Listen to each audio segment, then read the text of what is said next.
कल सेंटर ने एक अनाउंसमेंट की जिसके तहत पब्लिक डिस्ट्रीब्यूशन सिस्टम के थ्रू जो ग्रेन्स है उन्हें एडवांस में ही 3 महीने तक लेना पड़ेगा। कश्मीर में एक स्टेपल ग्रेन जैसे राइस है जो राशन कार्ड से लिया जाता है, तो इसके तहत अप्रैल, मई और जून की एडवांस बुकिंग होगी। इन तीनों महीने का राशन लोगों को 3 महीने का एक साथ लेना है अप्रैल के महीने में ही। इसका रीज़न बताया जा रहा है लॉजिस्टिकल और सीजनल चैलेंज जो आने वाले टाइम में, आने वाले महीनों में फेस करने पड़ सकते हैं टू अवॉइड दैट, क्योंकि उसमें रिपीटेड विजिट्स लग सकते हैं।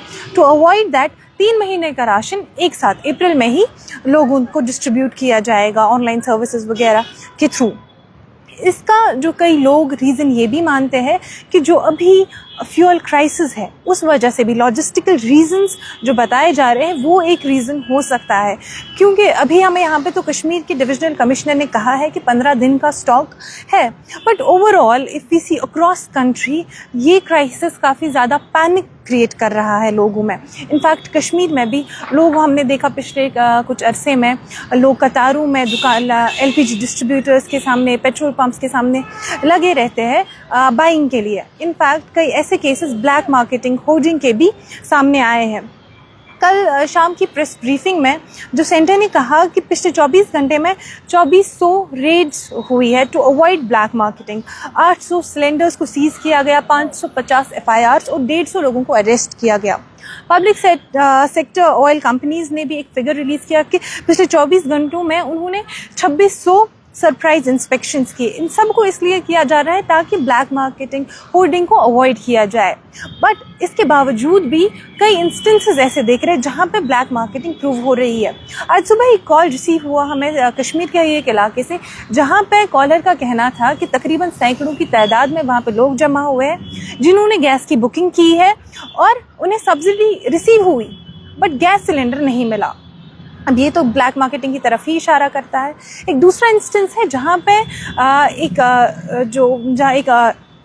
कस्टमर है वो कमर्शियल गैस सिलेंडर लेता है। जो गैस सिलेंडर उन्हें 1300 की कीमत में मिलता है वो उन्हें 2100 की कीमत में मिला।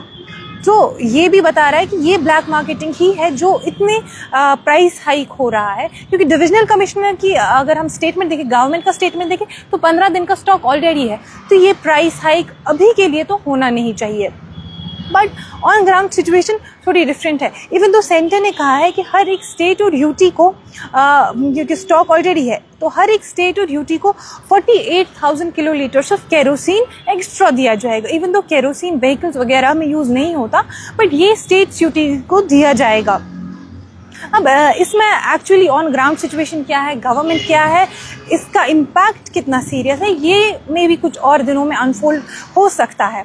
अभी के लिए कुछ टाइम पहले ही एक खबर आ रही थी, स्कॉस्ट केस है जहां पे बताया जा रहा था कि उनकी क्लासेस को ऑनलाइन शिफ्ट किया जाएगा। बट ऑफिशियल से जब बात की तो बताया कि अभी इस ऑर्डर को कंफर्म नहीं किया गया है, इसको रीडिस्कस किया जाएगा, उसके बाद ही कोई फाइनल कंफर्मेशन आएगी।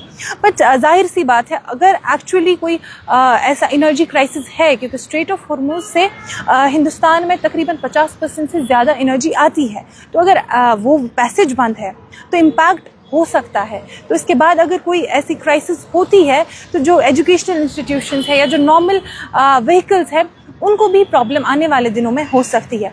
अभी के लिए अगर हम गवर्नमेंट का स्टेटमेंट देखें तो इस हिसाब से तो 15 दिन का स्टॉक ऑलरेडी है और लोगों को पैनिक करने की ज़रूरत नहीं है। अभी के लिए इतना ही। आप देखते रहे कश्मीर लाइव।